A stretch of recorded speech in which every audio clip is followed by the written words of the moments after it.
I was always very fond of dance and music right from my younger days. And I was fascinated with the performance of professional girls whom I saw in some Indian movies. And I did not like the way they were treated because they were shown in the Indian films. I still remember as very young, I saw Saubhagya Sundari and Gun Sundari in 1930s. And they were very presentable, they sang very well, but they were portrayed as home destroyers. So that inspired me that this is not true. I must do some research and study. That is all. My several years after I got retired, everything, I did my research and came out with my book, Nautch Girls of India.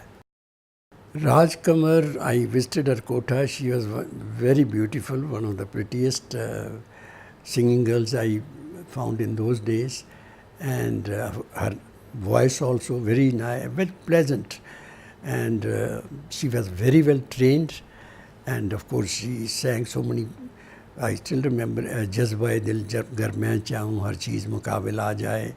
Then Kisi Ko Dekh Dil Koi Nawa Sanjay Fuga Kyon Ho. And then we had one of my friends in Sundarnagar.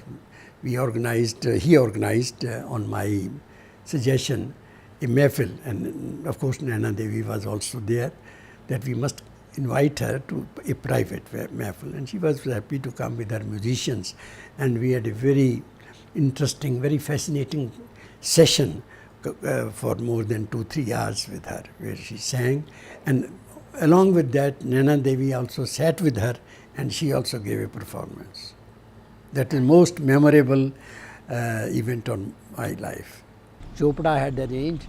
I would like to give you, she went inside, from her trunk she pulled out her portrait of 1945 as a young girl at that time, when she was in her 20s, I should say, or late 20s. And then I took her picture in her mid-80s and I wrote about all this thing. It was published both in India, Indian Express, and in Pakistani newspaper Dawn, carried a full page. You see, the singing girls, they all had professional training. There was no drawing room singing at all.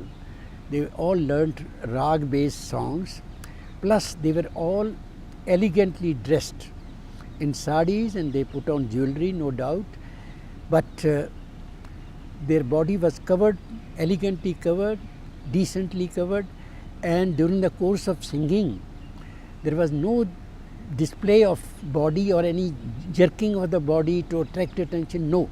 Whatever you see in the films, the scenes of the kotas are total distortion. All those who went to the salon to they were fond of music. Otherwise, there was no purpose of going. Not only wealthy people, but even middle-class youngsters used to go just to have experience and to listen music, live music. That was the thing. Otherwise, going to film that was the only occasion to listen to some live music. There were no concerts in those days. There were no stage performances. And even radio was just in its initial stages. So the only other was the Indian films. But that also was not of that standard, I should say, except some. But live music was only to be had on the salons. Unfortunately, our society, we attach some stigma for no reasons whatsoever to these professional artists, because there were some sections who just dubbed them as fallen women, you see.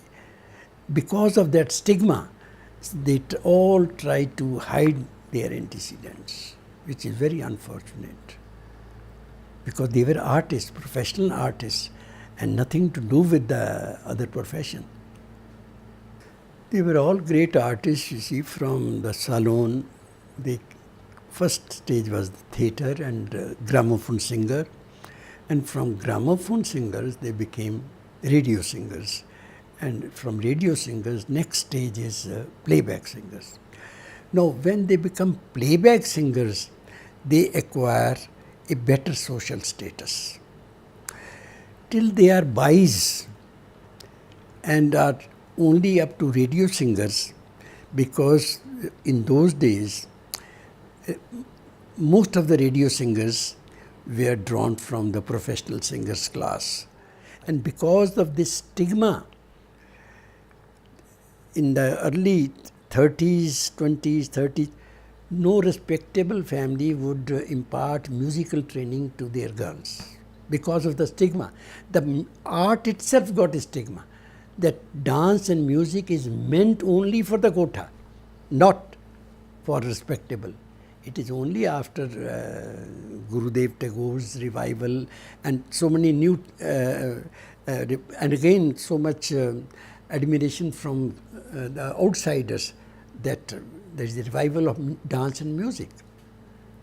But we wanted dance and music to be revived, but not the artists. But we wanted the art to take out from their clutches. This was the mentality. That we should take out everything from them, remove from their clutches, because they are Baijis, they are Kothewalis, they are all that. Stigma, you see. Stigma to the person, performer, not to the art.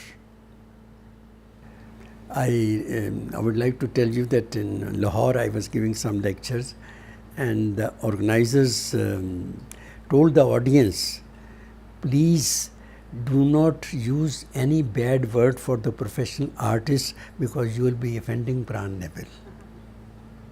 तुम तसल्ली न दो, सिर्फ बैठे रहो, मौत का भी इरादा बदल जाएगा.